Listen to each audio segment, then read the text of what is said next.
Irmãos amados, vamos abrir a palavra de Deus, livro do profeta Isaías, capítulo 40, apenas o verso 31. Eu já compartilhei essa mensagem há alguns anos aqui no Conexão com Deus, e hoje eu gostaria de partilhar essa mensagem com a igreja. Isaías 40, verso 31, está escrito o seguinte: mas os que esperam no Senhor renovam as suas forças, sobem com asas como águias, correm e não se cansam, caminham e não se fatigam. Você pode ler comigo? Vamos juntos? Mas os que esperam no Senhor renovam as suas forças, sobem com asas como águias, correm e não se cansam, caminham e não se fatigam. Amém. Eu quero hoje pensar com você sobre princípios para uma vida vitoriosa. Estamos absolutamente seguros que Jesus foi o mestre dos mestres, singular, incomparável, único. Isso por causa da grandeza do seu ensino, isso por causa da excelsitude de seus métodos, isso por causa da profundidade da sua doutrina. Como mestre dos mestres, Jesus teve uma pedagogia sem paralelos, usou diversos métodos de ensino, usou símbolos, parábolas, mostrando para nós que muitas vezes uma imagem fala mais do que um discurso, que uma figura fala mais do que 1000 palavras. Foi por isso que quando perguntaram para ele sobre humildade, ele não fez um discurso, ele pegou uma criança no colo. Quando ele vai falar da influência da igreja, ele não cita os pensadores da época, ele diz: a igreja é como um sal, é como luz.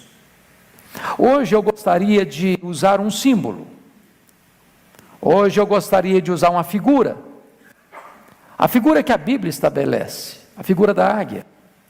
Tudo que está escrito na Bíblia não está escrito por acaso, tem um propósito, tem um sentido, tem uma lição, tem uma doutrina. E eu queria então que, com os seus olhos colocados nesse verso 31, aguçando os ouvidos da nossa alma, possamos entender à luz desta lição ou deste símbolo usado na Escritura, princípios para uma vida vitoriosa. Então, quais são eles? Primeiro, o princípio do otimismo indestrutível. No mundo inteiro, irmãos, a águia é símbolo de força. É por isso que os Estados Unidos escolhe a águia para ser um símbolo da nação. Força, determinação, garra, valentia, coragem. Este é o cristão. Porque a força que temos não vem de nós. Somos frágeis, somos débeis, somos vulneráveis. Mas aquele que está em nós é o Todo-Poderoso. A nossa força não decorre do braço da carne, decorre da onipotência do nosso Deus. Então não é possível que um cristão se renda à fraqueza, se renda ao discurso do fracasso, da impotência, porque a sua força está em Deus. Eu fico olhando a Bíblia e vendo aquele relatório dos 10 espias que foram olhar a terra prometida e constataram a beleza da terra, a fertilidade da terra, os tesouros da terra, e trouxeram dos seus frutos excelentes. Mas ao darem um relatório para o povo, 10 dos 12 disseram: a terra é boa, mas não é para nós. A terra é boa, mas tem cidades amuralhadas. A cidade é boa, mas tem gigantes. A cidade é boa, mas é inconquistável.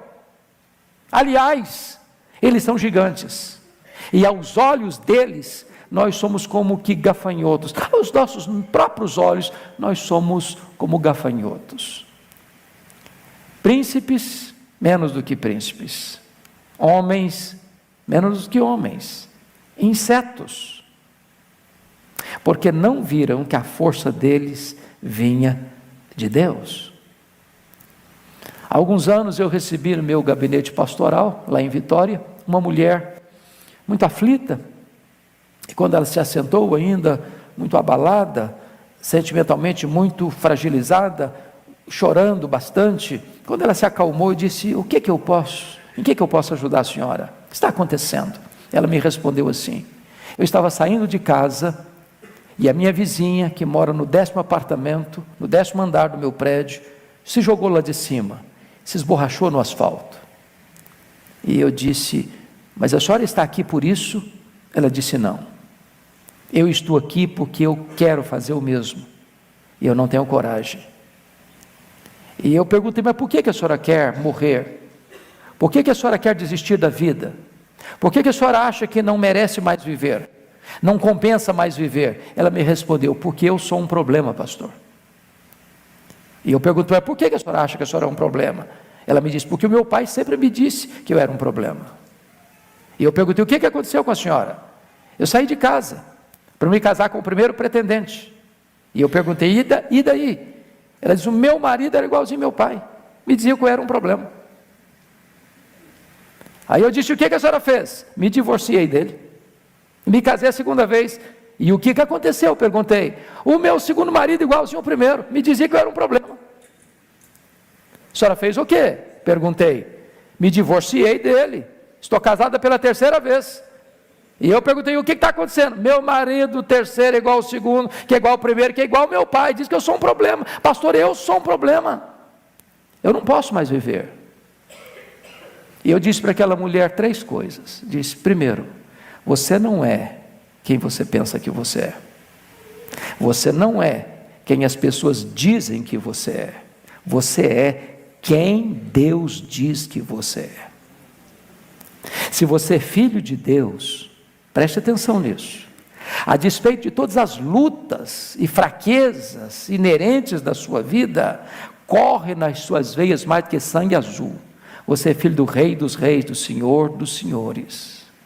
O seu Deus é o Deus Todo-Poderoso, e Ele está no controle da sua vida. Então não se renda ao fracasso. Você pode ter um otimismo indestrutível. Você é como a águia. Segundo lugar, irmãos, o princípio da piedade progressiva. Os estudiosos dizem que a águia é a rainha do espaço. E a águia, ela voa alto, ela voa nas alturas excelsas. O que isso tem a ver conosco, se nós somos como a águia? A vida do cristão tem que ser altaneira.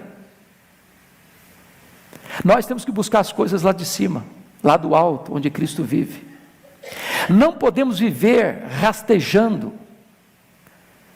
Nós não podemos viver ciscando o lixo da vida. Deus nos chamou para uma vida elevada, altaneira, sublime, gloriosa, santa, pura. Nós não podemos ser como o iambu. O iambu fica levando chumbo na asa, sabe por quê? Porque voa baixo demais. Baixo demais. Mas a águia tem outra lei. A águia procura sempre voar cada vez mais alto. Não é zigue-zague, um dia animado, outro dia desanimado, um dia com coragem, outro dia desencorajado, um dia com fé, outro dia com incredulidade, um dia cheio de entusiasmo com as coisas de Deus, outro dia completamente desanimado com as coisas de Deus. Deus chamou você não para viver no zigue-zague, altos e baixos. Deus chamou você para caminhar sempre para cima, sempre para o alto, sempre para frente, cada vez mais alto, cada vez mais perto de Deus, cada vez se santificando mais, cada vez consagrando mais a sua vida a Deus. Agora, tem crente que de fato não quer voar mais alto. Os estudiosos foram pesquisar, por exemplo, o pelicano, e descobriram que o pelicano faz voos curtos, breves e baixos. Quando foram perceber a razão, é porque o pelicano tem o papo muito grande, então não consegue voar alto. Quando você vê um crente com um papo muito grande, pode ter certeza, vai voar baixo. Então, voar alto não é para você se ensoberbecer, não é para você dizer, estufar o peito, não, eu sou bom, eu sou grande, eu sou forte, eu sou poderoso. Cristianismo é 100% contrário desse negócio aí de psicologia de autoajuda. Não é autoajuda, é ajuda do alto, é ajuda de cima, a sua força vem de Deus. Mas diz os entendidos que quando a águia está voando e divisa lá no horizonte uma tempestade, ela faz um esforço hercúleo e gigantesco e começa a voar lá em cima, por cima das nuvens tempestuosas. Que princípios tem para nós? Tem muita gente que vive sofrendo reveses terríveis porque voam debaixo da tempestade, debaixo de áreas de risco e perigosas. Em nome de Jesus, você precisa fugir destas zonas de perigo, dessas zonas tempestuosas, para que você não sofra os reveses de voar debaixo da tempestade. Você pode superá-las, você pode voar lá em cima, onde tudo está calmo, onde tudo está seguro, onde tudo está debaixo do controle do Deus Todo-Poderoso. Terceiro princípio que a águia nos ensina, o princípio da integridade inegociável. Os estudiosos dizem que a águia voa em linha reta, como uma flecha, como um projétil. Ela não fica voando em zigue-zague, ela voa em linha reta. O que significa isso? Nós somos como a águia. Que o projeto de Deus na sua vida é que você viva uma vida reta, na luz, uma vida irrepreensível, uma vida onde não tem nada na sua vida debaixo do tapete, onde você vive com retidão aos olhos de Deus e aos olhos dos homens. Você é como a águia.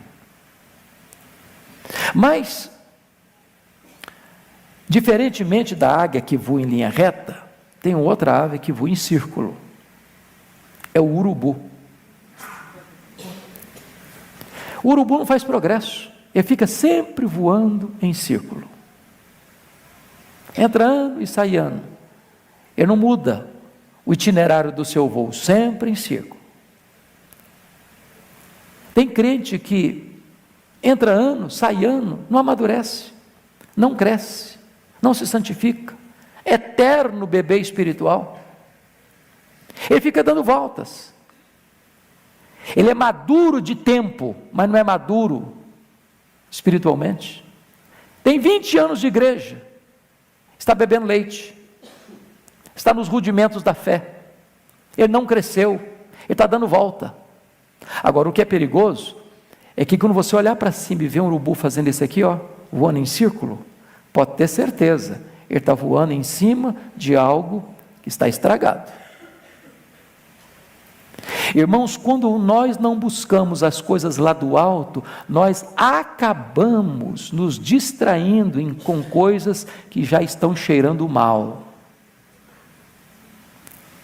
Nesse mundo que se movimenta, ficar parado é dar marcha ré. Então o projeto de Deus para você é que você possa avançar, não em círculos, mas caminhando para frente, para o alvo da soberana vocação de Deus em Cristo Jesus. Quarto princípio, o princípio da total dependência de Deus. Os estudiosos foram olhar a águia e descobriram algo interessantíssimo. Ela tem as asas desproporcionais ao tamanho do corpo. Desproporcionais. Isso gerou uma curiosidade imensa nos estudiosos. Mas por que ela tem as asas desproporcionais ao tamanho do corpo? Cochilo do Criador? Absolutamente não. É que a águia faz voos muito altos, muito longos. E a águia, ao voar, não fica ruflando as suas asas como um beija-flor, O que ela faz? Ela ganha as alturas, aplana as suas asas e deixa que o vento a carregue. Nós somos como a águia. O que isso tem a ver conosco? A Bíblia diz, não é por força, nem por poder, mas é pelo meu Espírito, diz o Senhor dos Exércitos. Nós precisamos viver nessa dependência do Espírito Santo de Deus. Nós precisamos ser levados pelo vento do Espírito Santo de Deus. Nós não vamos alcançar uma vida vitoriosa e altaneira, e santa, e reta, e pura, e piedosa, com a nossa própria força. Nós precisamos, como já foi lido aqui, vivermos na dependência do poder do Espírito Santo de Deus. Mas recebereis poder ao descer sobre vós o Espírito Santo, e sereis minhas testemunhas, tanto aqui em Jerusalém, como em toda a Judéia e Samaria, e até aos confins da terra. O projeto de Deus para a sua, para a minha, para a nossa vida é uma vida no poder do Espírito Santo, no poder do Deus onipotente. Nós precisamos ser levados pelo Espírito Santo de Deus a uma vida de vitória, a uma vida na sua plena e absoluta dependência. Quinto princípio, o princípio da visão integral. Os estudiosos foram examinar a águia e descobriram que a águia tem uma capacidade impressionante, e está escrito isso na Bíblia, lá no livro de Jó, 39, você pode conferir isso comigo. Jó 39, versículo 29, quando diz que ela lá das alturas descobre a presa, seus olhos a avistam de longe. A águia tem a capacidade de olhar um alvo a 1000 metros e a voar como uma flecha na direção desse alvo. Mas por quê? Aí os estudiosos foram examinar. Você e eu temos a capacidade de, num cenário geral, como esse templo, por exemplo, mirar num alvo específico. Por exemplo, eu estou olhando para o auditório, mas daqui eu miro, por exemplo, o rosto do presbítero Eduardo. Eu estou olhando o geral, mas me concentrando nele. Por quê? Porque eu tenho um dispositivo na minha retina chamado de fóvea, que me dá essa capacidade. Os estudiosos foram examinar a águia e descobriram que a águia tem 3 fóveas no seu olho. Ela tem uma visão tridimensional. Ao mesmo tempo, ela tem um olhar para cima, para frente e para baixo. Ela consegue visualizar ao mesmo tempo um alvo para cima, outro para frente, outro para baixo. Se nós somos como a águia, o que tem isso a ver? Há muitas pessoas que, embora entendidas, que embora estudadas, que embora experientes nos ramos da ciência e da filosofia, não conseguem ter nenhuma visão para cima. Não sabem nada sobre Deus, não sabem nada sobre a eternidade, não sabem nada sobre os valores eternos. Nós precisamos ter visão clara para cima. Mas nós precisamos também ter uma visão clara para frente, para a história, para entender a vida, para entender o significado da existência. Quantas pessoas, meus irmãos, que vivem, mas não têm o significado da vida. Vivem pelo dinheiro, vivem pelo sucesso, vivem pela fama, vivem pelos prazeres, mas não conhecem o verdadeiro sabor da vida, o verdadeiro significado da vida, que está em Cristo Jesus, nosso Senhor. Mas tem outros que não têm nenhuma compreensão para baixo, não têm um coração compassivo, não se importam com aqueles que estão nos vales, gemendo, sofrendo, sangrando, precisando de socorro, precisando de uma mão estendida. Nós somos como a águia, precisamos ter uma visão plena, íntegra, tridimensional, para cima, para frente e para baixo. Sexto princípio, o princípio da liberdade total. A águia não vive em cativeiro. Não vive em cativeiro. Ela foi criada para o espaço, e a sua vocação é a liberdade. Nós somos como a águia. Então deixa eu dizer para você, meu amado, você não foi criado por Deus e nem salvo por Cristo, nem habitado pelo Espírito Santo para viver num cárcere, um cárcere emocional, uma prisão emocional, de mágoas, de ressentimentos, de amargura. Você precisa sair desse cativeiro. Porque quando você nutre mágoa no seu coração, você tem algemas invisíveis. Você não é livre. A pessoa de quem você nutre essa mágoa prende você num pelourinho e açoita você todo dia com o chicote da culpa.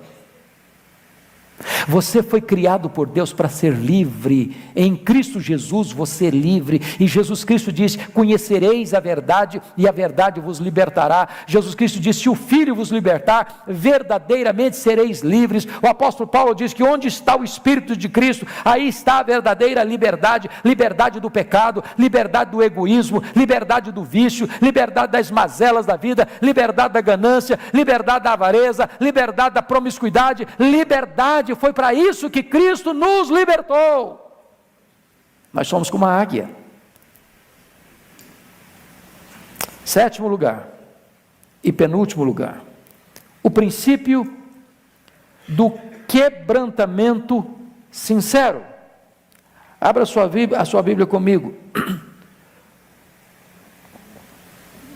no Salmo 103. Salmo 103, versículo 5, está escrito o seguinte: é Deus quem farta de bens a tua velhice, de sorte que a tua mocidade se renova como a da águia. Você pode repetir esse verso comigo? Quem farta de bens a tua velhice, de sorte que a tua mocidade se renova como a da águia. Bom, se esse texto está dizendo isso, eu preciso saber como é que Deus renova a mocidade da águia. Porque assim como Ele renova a mocidade da águia, renova também a nossa mocidade.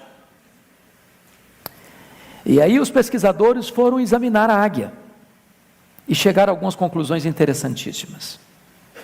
Quando a águia percebe que ela está com as suas penas enferrujadas, quando ela percebe que ela está com as suas garras frágeis, quando ela percebe que o seu bico, que é uma verdadeira faca de bom corte, não está mais afiado, ela toma uma decisão radical na vida.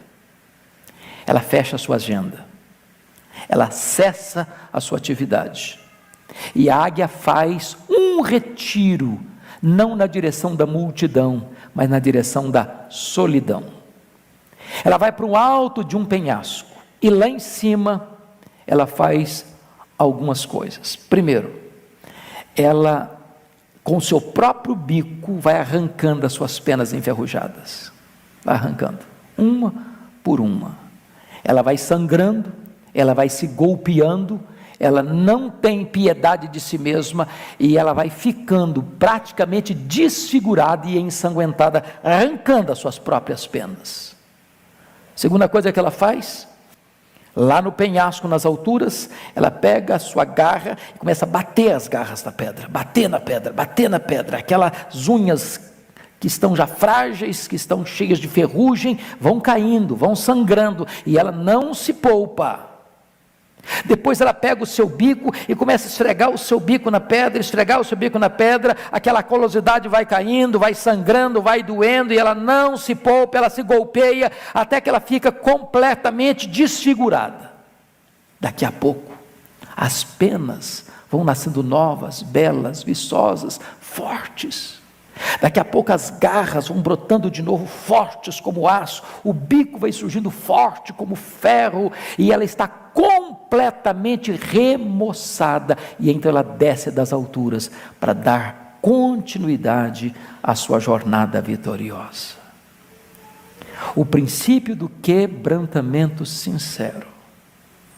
Tem horas que nós precisamos arrancar algumas penas, alguns hábitos, algumas posturas, algumas atitudes. Vai doer? Vai. Vai ser desconfortável? Vai. Vai sangrar? Vai. Mas é preciso ter coragem de enfrentar a nós mesmos. Tem horas que você precisa atualizar as suas armas, renová-las. As garras são as armas da águia. Às vezes nossas armas estão enferrujadas, frágeis, há brechas no nosso escudo. E nós precisamos, meus amados irmãos, renovar estas armas, para que não sejam armas carnais, frágeis, mas fortes, armas poderosas em Deus, para destruirmos fortalezas, anularmos sofismas. Tem hora, amado, que é preciso botar o bico na pedra e limpar nossa boca de palavras chulas, de piadas torpes, de linguajar mundano, porque a nossa boca precisa expressar a glória de Deus, a nossa boca precisa abençoar as pessoas que estão à nossa volta. Deus precisa renovar a nossa vida, como renova a águia. Nós somos como a águia. Mas, finalmente, oitavo lugar, o princípio do cuidado familiar. Princípio do cuidado familiar. E eu peço que você abra sua Bíblia de novo comigo em Jó. De novo, Jó 39. Agora nós vamos ler os versos 27 a 30. E eu peço que a igreja, por gentileza, leia comigo esses versos. Todos juntos, por favor. Vamos juntos? Jó 39, 27 a 30. Todos juntos. Ou é pelo teu mandado que se remonta a águia e faz alto o seu ninho, habita no penhasco, onde faz a sua morada, sobre o cume do penhasco, em lugar seguro. Dali descobre a presa, seus olhos a avistam de longe, seus filhos chupam sangue, onde há mortos, aí ela está. Primeira coisa que eu chamo a sua atenção é que a águia coloca o ninho dos seus filhos no alto dos penhascos, longe dos predadores. Que lição preciosa, que verdade linda. Nós somos como a águia. Oh, irmãos amados, nós vivemos num mundo cercado de predadores.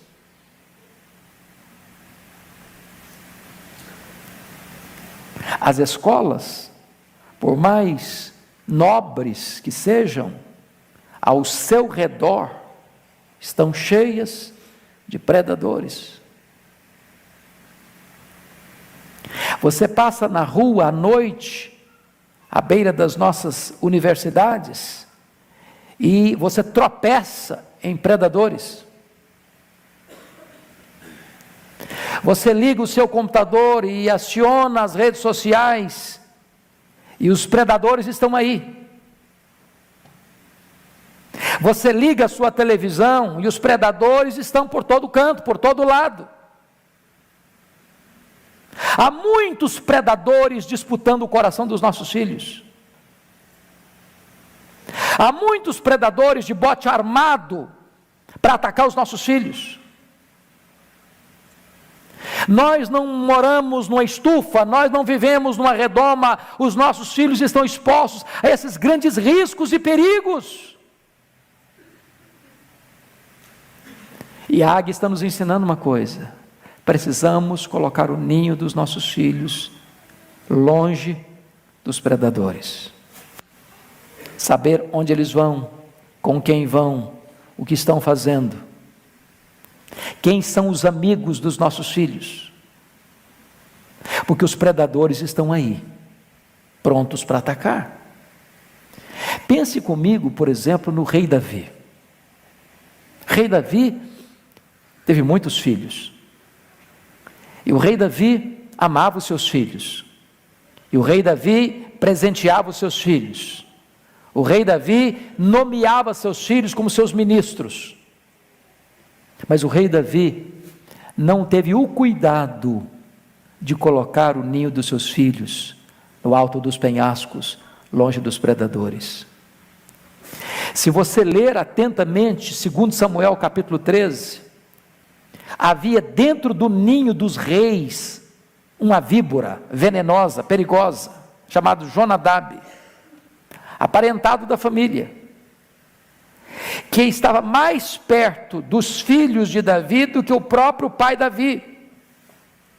E quando Aminon desenvolve um sentimento patológico de paixão pela sua meia-irmã Tamar, e o seu semblante descai, e o seu peso cai, diz a Bíblia que não é o pai que percebe isso, não é Davi que examina isso, não é Davi que conversa com o filho sobre isso, mas é Jonadab. Diz: o que está acontecendo com você, Aminon? E Aminon abre o coração para a pessoa errada, e essa pessoa errada, Jonadab, dá um conselho perverso, satânico, demoníaco para Aminon, para se fingir de doente, para seu pai visitá-lo. Tem pai que só vai ver o filho quando o filho adoece, não tem papo, não tem diálogo, não tem conversa, e tudo estava arranjado, uma armadilha, uma tocaia, para que ao Davi ir visitar, Aminon dissesse: papai, eu queria que o senhor mandasse a minha irmã Tamar aqui me visitar, eu sei que ela faz um bolinho que é especial, receita de casa, receita da família, se ela fizer esse bolo, da mão dela eu vou comer. E Davi, embora um homem tão esperto, um homem tão atinado com as grandes questões do império, do reino dele, não atinou para o fato de que ele estava sendo colocado numa armadilha para empurrar sua filha para o abuso sexual. E diz a Bíblia que Tamar vai, e aquilo tudo era uma cena. Quando ela entra no quarto para levar a refeição para o seu irmão, longe dos holofotes, ele agarra a sua irmã, ele estupra a sua irmã, para sentir nojo por ela depois. O resultado você conhece. Tamar era irmã de Absalão. Absalão espera mais 2 anos e mata seu irmão Aminon. Absalão foge, Davi o persegue, Davi não consegue perdoá-lo. Depois de 11 anos dessa tragédia, Absalão se revolta contra o pai e é morto nessa guerra. Tem na casa do rei Davi violência, estupro, incesto, assassinato, conspiração. Por quê? Porque esse pai não colocou o ninho dos seus filhos no alto dos penhascos, longe dos predadores.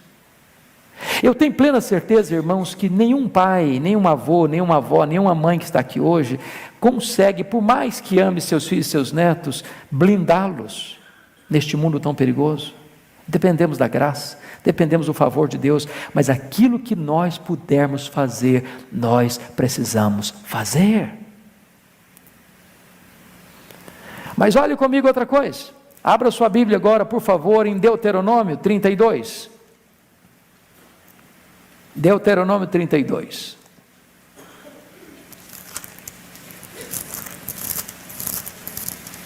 Versículo 11. Você pode ler comigo, toda a igreja? Vamos juntos? Como a águia desperta a sua ninhada e voeja sobre os seus filhotes, estende as asas e tomando-os, os leva sobre elas. Agora vamos entender uma coisa aqui. Além de colocar o ninho dos filhos no alto do penhasco, a águia faz outra coisa. Quando os filhos estão já na hora de sair do ninho, ela toma uma atitude, à luz desse texto. Ela vai lá em cima do ninho e começa a voar, em cima do ninho. Dizendo o quê? Dizendo o seguinte: filhos, olhem para mim, vejam como eu faço, sigam o meu exemplo. Eu estou dando para vocês uma lição, é assim que faz. Está na hora de bater asas do ninho. Que coisa interessante. Os nossos filhos veem mais o nosso exemplo do que escutam as nossas palavras.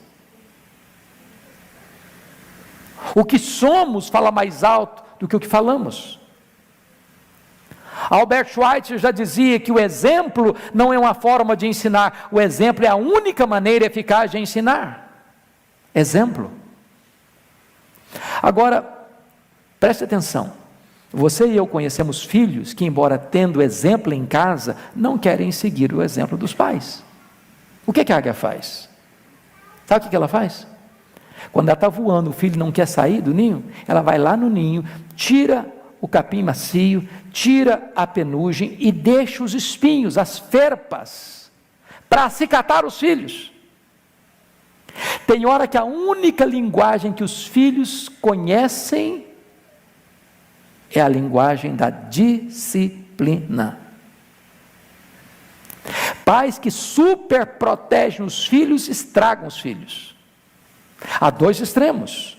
Mimar demais é um extremo perigoso, ou ser rigoroso demais é outro extremo perigoso. Mas preste bem atenção, você precisa ter coragem de disciplinar seus filhos, de dizer não para os seus filhos, de estabelecer limites para os seus filhos. Você precisa ser como a águia. Mas bom, pense agora numa outra alternativa. Imagine que mesmo com os espinhos acicatando, o filhote da águia não queira sair do ninho. Porque tem filho que mesmo com exemplo, ele não quer seguir também. Tem exemplo, tem disciplina, e mesmo assim não quer obedecer. Sabe o que a águia faz? Ela toma uma atitude radical. Ela vai lá no ninho, arranca o filho do ninho com as suas possantes garras, lá das alturas excessas, ela joga o filho ao chão. E o filho que nunca voou, não sabe voar, sai dando cambalhotas. E ela deixa. Quando o filhote está para esborrachar no chão, ela pega de novo com as suas possantes asas, leva lá para cima e joga outra vez. Faz isso 1, 2, 5, 10 vezes, até que o filhote aprende a voar sozinho. Sabe qual é o princípio da águia? Meu filho precisa ser meu discípulo. Eu não desisto dele. Eu não abro mão dele. Eu não abro mão dele. Nós somos como a águia. Nós não podemos desistir dos nossos filhos. Nós não podemos abrir mão dos nossos filhos. Nós não geramos filhos para a morte, nós não geramos filhos para o cativeiro, nós não geramos filhos para povoar o inferno. Os nossos filhos são herança de Deus, os nossos filhos são bênção de Deus e nós precisamos continuar investindo neles até vê-los sendo restaurados e usados nas mãos de Deus. Eu quero concluir contando para vocês um fato que marcou minha vida e eu acho que marcou muita gente na época que esse fato veio à tona. E eu sei que eu já contei isso aqui naquela mensagem, mas tem gente nova aqui, talvez nunca escutou essa história, que vai encorajar o seu coração. Aconteceu no Rio de Janeiro, numa escola de orientação militar. E lá estava um menino chamado Netinho, era um adolescente, 14 anos, e seu pai era militar, muito rigoroso, e o Netinho então num dia foi flagrado pelo seu professor, na interpretação do seu professor, numa tentativa de cola, numa prova de geografia, e o professor tomou-lhe a prova, lhe deu 0, chamou o pai e a mãe e expôs a situação diante do pai e da mãe. E o Netinho ficou, de certa forma, muito constrangido e até envergonhado com essa cena. E na volta para casa, o Netinho tentou entabular uma conversa com o pai e com a mãe, para explicar a situação. E o pai disse: você não tem o direito de olhar nos nossos olhos. Você não tem o direito de falar conosco. Você nos envergonhou diante do professor, diante dessa escola. Você não tem o direito de falar conosco. E o menino, calado, foi embora para casa. Passou uma semana inteira o filho tentando conversar com os pais com o canal de comunicação fechado com o menino. E o menino foi murchando por dentro, foi morrendo por dentro. Os pais não perceberam. Passados uns 10 dias, o pai e a mãe saíram para ir ao supermercado, deixaram um revólver em cima da mesa, e o netinho pegou uma carta, um papel, começou a escrever uma carta, e disse: papai, mamãe, me perdoem, mas eu não suportei a angústia de não poder falar com vocês, de olhar nos olhos de vocês e dizer que eu sou inocente. Meu professor se equivocou, eu não estava colando, mas vocês não me deram o direito de me defender, nem de abrir meu coração com vocês. Eu não superei isso, me perdoem. Pegou o revólver do pai, deu um tiro na cabeça. Quando os pais chegaram, o netinho estava numa poça de sangue, uma carta numa mão e o revólver na outra mão. Esse fato, na época, mexeu com o Brasil, e é um alerta para você e para mim ainda hoje. Os nossos filhos vão errar conosco, nós vamos errar com os nossos filhos. Família é lugar de perdão, família é lugar de cura, família é lugar de recomeço, família é lugar de compaixão, família é lugar de segunda oportunidade. Nós somos como a águia. Que Deus nos abençoe. Amém.